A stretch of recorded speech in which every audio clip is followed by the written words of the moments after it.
তৈরি করানো যাবে না।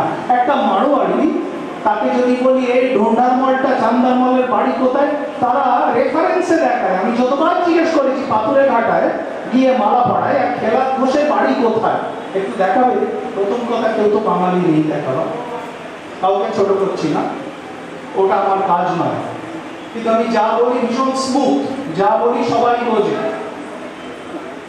बोलो जी ये सामने चले जाइए, उधर जो लोहिया का कोठी है उसके पीछे जो कनौरिया निवास है उसके पीछे वाला मकान।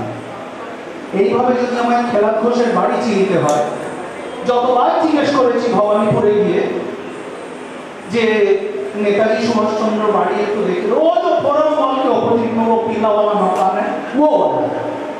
तो ওই फोरम मॉल দিয়ে যদি नेताजी সুভাষের বাড়ি বুঝতে হয় তাহলে আমার মরে যাওয়ার দিন এসেছে লজ্জায়। এরপরে ম্যাক্স বাজার দিয়ে জোড়াসাঁকো ঠাকুর বাড়ি বুঝতে হবে, আর দিন বেশি দেরি নেই, একের পর এক পতনের সমস্ত চিহ্ন দেখা যাচ্ছে। সেই সময় আজকের অনুষ্ঠানটা একটা ঐতিহাসিক অনুষ্ঠান, এরকম অনুষ্ঠান এর আগে কোথাও হয়নি, আবার হবে কিনা জানি না, কবে হবে তাও জানি না। কারণ এর জন্য আমি অন্তত 4 দিন আমার সমস্ত চেম্বার বন্ধ রেখেছি, সমস্ত পেশেন্টদের আমি দেখতে পারিনি, অ্যাডমিশন করতে পারিনি 6টা হাসপাতাল জুড়ে। It takes a lot of sacrifice to come to this point. তো আমি শুধু চাইছি যে এবারে প্রথমে প্রদীপ প্রজ্বলন করিয়ে উদ্বোধনটা করিয়ে দিক আমাদের তীর্থঙ্কর এবং শোভাবাজার রাজবাড়ির সবাই। আমি আগে প্রতিটি ফ্যামিলিকে একবার করে ডেকে নিই, ঠিক আছে? তারা যে কোনো ফ্যামিলি, প্রতিটি ফ্যামিলি 2 জন করে, 2 people, 2 জন সদস্য আপনাদের পছন্দ কাকে পাঠাবেন তাদের ডেকে নিন, দরকার আমরা তাকে চেঞ্জ করে নিতে পারবো। সবচেয়ে পেছনে বসে আছেন লাহা বাড়ি, রমু লাহা, তাই আপনাকে বলছি আপনি উঠে হাঁটতে শুরু করুন, কারণ এক্ষুনি আপনাকে ডাকবো, আপনি বয়োজ্যেষ্ঠ মানুষ।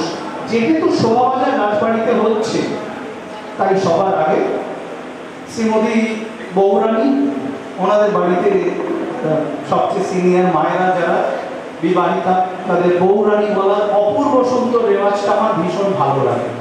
তো আমি নাম বলছি না, মাকে বলছি আপনার সবার শ্রদ্ধেয় বৌরানী উনি, এবং দেবাশিস দাস, শ্রী দেবাশিস কৃষ্ণদেব একটু প্লিজ উঠে আসুন। আজকে সবচেয়ে বয়োজ্যেষ্ঠ যারা, সবচেয়ে বয়োজ্যেষ্ঠ যারা, হ্যাঁ তিনি হলেন পশুপতি রায়, বদল রায় ফ্যামিলি থেকে এসেছেন। বাবাকে আস্তে আস্তে ধরে নিয়ে এসো।